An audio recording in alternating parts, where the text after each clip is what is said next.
Students कैसे हैं आप लोग। आज का वीडियो आपके लिए मोस्ट इंपॉर्टेंट है क्योंकि आज के वीडियो में यूपी बोर्ड छात्रों के लिए खुशखबरी है। क्योंकि आज का वीडियो हमारा ऐसा वीडियो जिसे देखने के बाद हर बच्चा अब 95% फोड़ेगा बोर्ड एग्जाम में। आज के वीडियो में हम क्लास 12 केमिस्ट्री का पूरे बुक का निचोड़ बताएंगे। जितने भी बुक के इंपॉर्टेंट टॉपिक है सभी को बता रहा हूँ। तो सबसे पहले बता रहा हूँ, आप इसको देख लीजिए, यहीं से आपके बोर्ड एग्जाम में पेपर बनेगा। तो उम्मीद करता हूँ आपको वीडियो पसंद आएगा। अगर आपको वीडियो पसंद आए तो वीडियो को लाइक कर दीजिए, चैनल पर नए सब्सक्राइब कर दीजिए, बेल आइकन को प्रेस कर दीजिए क्योंकि बोर्ड एग्जाम के हर इंपॉर्टेंट टॉपिक का वीडियो आपको चैनल डेली मिलता रहेगा। अगर आपने वीडियो को पूरा देख लिया तो बोर्ड एग्जाम में आपको धुआं करने से कोई नहीं रोक सकता। तो आइए वीडियो को स्टार्ट करते हैं। देखिए आप क्लास 12 केमिस्ट्री में कितने इंपॉर्टेंट टॉपिक हैं। यहाँ पे देखिए देखिए एक एक करके हम सभी टॉपिक को बताऊंगा। देखिए पहला हमारा है मोलरता, दूसरा है मोललता, तीसरा है नॉर्मलता, चौथा है मोल प्रभाज। उसके तो देखिए यहाँ से आपको क्या करना है, इन सभी पर आपको क्या करना है, इनका सूत्र याद कर लेना, उनकी परिभाषा याद कर लेना। इन चारों का सूत्र परिभाषा आपको याद करना है। मोलरता, मोललता, नॉर्मलता और मोल प्रभाज, इन चारों का क्या करना है, सूत्र और परिभाषा याद करना है। उसके बाद देखिए आगे हमारा राउल्ट का नियम, हेनरी का नियम। तो देखिए राउल्ट का नियम और हेनरी का नियम, इसको क्या करना है आपको, इनका आपको देखिए परिभाषा याद करना है, यानी कि इनका नियम। तो ये परिभाषा हो गया, नियम याद कर लीजिएगा। और फिर चित्र सहित क्या करना है, सूत्र, इतना। और इनके नियम की सीमा याद करना है, क्या सीमाएं, इतना आपको याद करना है। उसके बाद देखिए आगे क्या है, आगे है अणुसंख्यक गुणधर्म। उसके बाद है वाष्प दाब का आपेक्षिक अवनमन। इस पर भी आपको सूत्र याद करना है और परिभाषा याद करना है, सूत्र और परिभाषा। उसके बाद है क्वथनांक में उन्नयन। उसके बाद हिमांक में अवनमन। तो इन सभी को आपको सूत्र याद कर लेना और चित्र भी बनाना आपको आना चाहिए, और परिभाषा भी इसका आपको याद करना, सूत्र पर परिभाषा। उसके बाद देखिए क्या हमारा है, उसके बाद है प्रासरण दाब। तो प्रासरण दाब क्या है, इसको आपको याद करना और चित्र इसका समझ लीजिएगा क्योंकि बिना चित्र के आप समझ नहीं पाएंगे। उसके बाद चालकत्व, विशिष्ट चालकता, तुल्यांकी चालकता, मोलर चालकता। और फिर है कोलराउस का नियम और कोलराउस के नियम की सीमाएं। क्या करना है, इसका नियम याद करना है और फिर चित्र याद करना है और नियम की सीमाएं याद करना है। उसके बाद देखिए आगे हमारा है इलेक्ट्रोड विभव। तो इलेक्ट्रोड विभव में आपको क्या करना है, चित्र भी देख लेंगे। जब आप चित्र देखेंगे तभी आपको समझ में आएगा। इलेक्ट्रोड विभव, विद्युत रासायनिक श्रेणी, इसको आप पढ़ लीजिएगा। विद्युत रासायनिक श्रेणी क्या है, श्रेणी की जो यहाँ पे आपको पूछाएगा कि मतलब कौन से तत्व ऊपर रहते हैं, कौन से तत्व नीचे रहते हैं।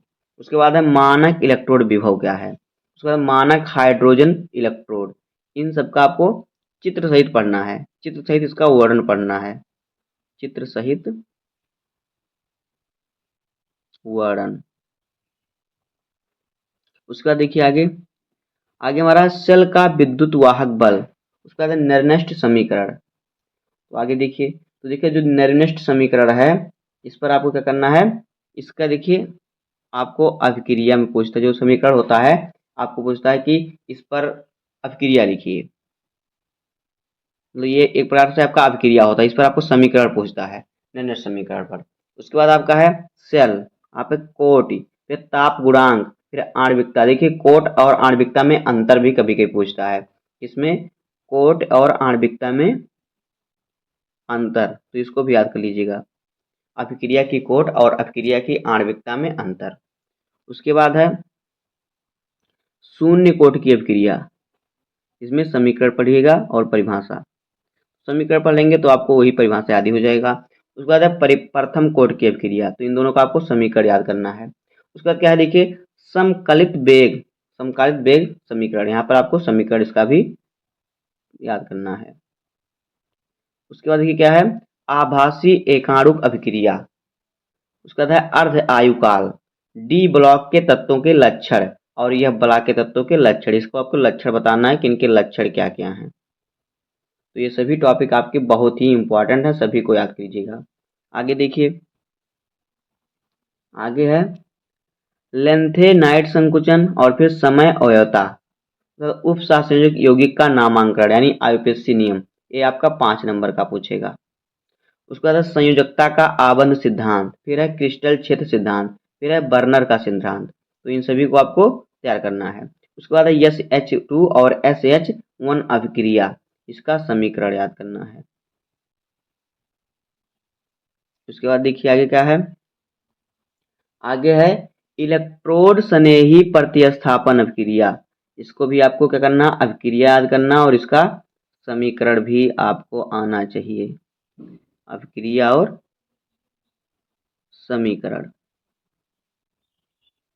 उसके बाद देखिए क्या है, उसके बाद है एथिल ब्रोमाइड, फिर है क्लोरोबेंजीन, फिर है क्लोरोफार्म। तो देखिए क्लोरोबेंजीन क्लोरोफार्म, इसको बनाने की विधि क्या करना है, बनाने की विधि, बनाने की विधि आपको इसको याद करना है। उसके बाद है वुड्स फिटिंग फिटिंग अपक्रिया और फिर वुड्स फिटिंग अपक्रिया, वुड्स अपक्रिया और फिटिंग अपक्रिया, वुड्स अपक्रिया। उसके बाद देखिए क्या हमारा है, यहाँ पे देखिए डार्जन अपक्रिया, हुंस डीकर अपक्रिया, हेलोफार्म अपक्रिया और सेंडमेयर अपक्रिया। तो देखिए इन सभी अपक्रियों को हमने पहले से बता रखा है चैनल पर, वहां से आप जाके पढ़ सकते हैं। इनका अभिक्रिया और फिर समीकरण लिखना होता है, अभिक्रिया और फिर समीकरण। आपको इन सभी का क्या करना, अभिक्रिया लिखने के लिए आता है और समीकरण लिखने के लिए आता है। तो इस पर आपको अभिक्रिया और समीकरण याद करना है। उसके बाद देखिए क्या है, उसके बाद है एल्कोहल का आईयूपीएसी नियम, इसको भी याद कर लीजिएगा।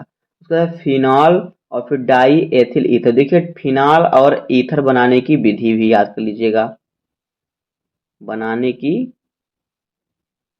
विधि, ये ज्यादातर बनाने की विधि में ही पूछता है।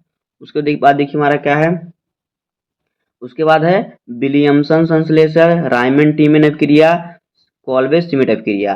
तो इस पर भी आपको अभिक्रिया और समीकरण लिखना होता है, अभिक्रिया और इसका समीकरण लिखना होता है, समीकरण। उसके बाद देखिए क्या हमारा है फार्मेल्डिहाइड। तो देखिए फार्मेल्डिहाइड बनाने की विधि के लिए पूछता है, बनाने की विधि। उसके बाद देखिए आगे क्या है, आगे है एल्डोड संघनन।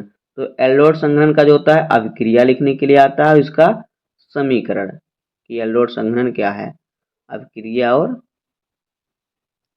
समीकरण। उसके बाद देखिए क्या है, उसके बाद है एसीटेल्डिहाइड। तो एसीटेल्डिहाइड बनाने की विधि, बनाने की विधि। उसके बाद देखिए क्या है कैनिजारो अपक्रिया, एसीटोन, HVZ अपक्रिया। तो देखिए इनको क्या करता है, इसका अभिक्रिया और समीकरण लिखने के लिए आता है, अभिक्रिया और फिर समीकरण।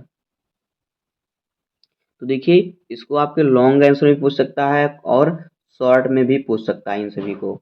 तो ऐसा नहीं कि सिर्फ बोलेगा कि इसका अभिक्रिया लिखिए, आपको इसका लॉन्ग आंसर में भी पूछ सकता है इस क्वेश्चन का आंसर। उसके बाद देखिए क्या है फार्मिक अम्ल। तो फार्मिक अम्ल बनाने की विधि, अगर आप बनाने की विधि याद कर लेंगे तो फिर आप कोई भी क्वेश्चन आए लॉन्ग या शॉर्ट हो, आप सबका आंसर लिख देंगे, बनाने की विधि। उसके बाद आगे देखिए आगे क्या है क्लीमेंस अभिक्रिया। तो इसमें आपको क्या करना, अभिक्रिया लिखना होता है और फिर समीकरण। अगर आप अभिक्रिया नहीं भी लिखेंगे, समीकरण ही लिख देंगे तो भी कोई दिक्कत नहीं है, क्योंकि समीकरण में जो होता है समीकरण के स्वरूप होता है, अभिक्रिया थोड़ा उसको लिख के समझाया जाता है। उसके बाद है एसिटिक अम्ल। तो देखिए एसिटिक अम्ल का सूत्र याद कीजिए और इसे बनाने की विधि भी आपको याद करना है, बनाने की विधि, प्रयोगशाला में बनाने की विधि आपको याद करना होगा। आगे देखिए आगे है बी कार्बोक्सिलीकरण क्या है, उसके बाद है एसिटीकरण क्या है, उसके बाद स्मिट अपक्रिया। तो इस अभिक्रिया का भी आपको करना, अभिक्रिया लिखना होगा और फिर समीकरण लिखना होगा। अभिक्रिया और फिर समीकरण।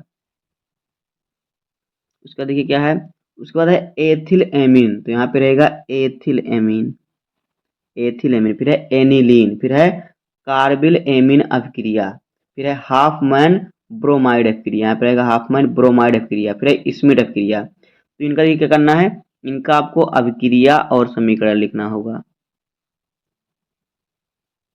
अभिक्रिया और फिर समीकरण। उसके बाद देखिए आगे क्या है, आगे है ग्लूकोज फ्रक्टोज हार्मोन्स। तो देखिए ग्लूकोज और फ्रक्टोज को बनाने की विधि और इसका सूत्र याद कर लीजिएगा, बनाने की विधि और फिर सूत्र। उसके बाद है हार्मोन्स, तो हार्मोन्स क्या है इसके बाद कीजिएगा। उसके बाद है ज्विटर आयन, फिर है पेप्टाइड बंध, फिर है विटामिन और फिर प्रोटीन और फिर है प्रोटीन का विकृतीकरण, तो इसको तैयार कर लीजिएगा। इस प्रकार से आपके यहाँ से 82 टॉपिक हो जाएंगे। इतना आपको पढ़ना है, पूरी केमिस्ट्री आपकी तैयार। इससे बाहर आपको कुछ नहीं पढ़ना है। तो बस इतना आपको पढ़ना है। उम्मीद करता हूँ आपको वीडियो पसंद आया होगा। अगर आपको वीडियो पसंद आए तो वीडियो को लाइक कर दीजिए, चैनल पर सब्सक्राइब कर दीजिए। जिस प्रकार से आप सपोर्ट करें चैनल को, इसी प्रकार सपोर्ट करते रहिए ताकि चैनल भी थोड़ा आगे बढ़े। तो उम्मीद करता हूँ आपको वीडियो पसंद आया होगा। अगर आपको वीडियो पसंद आए तो वीडियो को लाइक कर दीजिए, चैनल पर नए हैं तो सब्सक्राइब कर दीजिए, बेल आइकन को प्रेस कर दीजिए, क्योंकि बोर्ड एग्जाम के हर इंपॉर्टेंट टॉपिक का वीडियो आपको इस चैनल पर डेली मिलता रहेगा। तो मिलते हैं किसी नेक्स्ट वीडियो में, तब तक के लिए धन्यवाद। जय हिंद।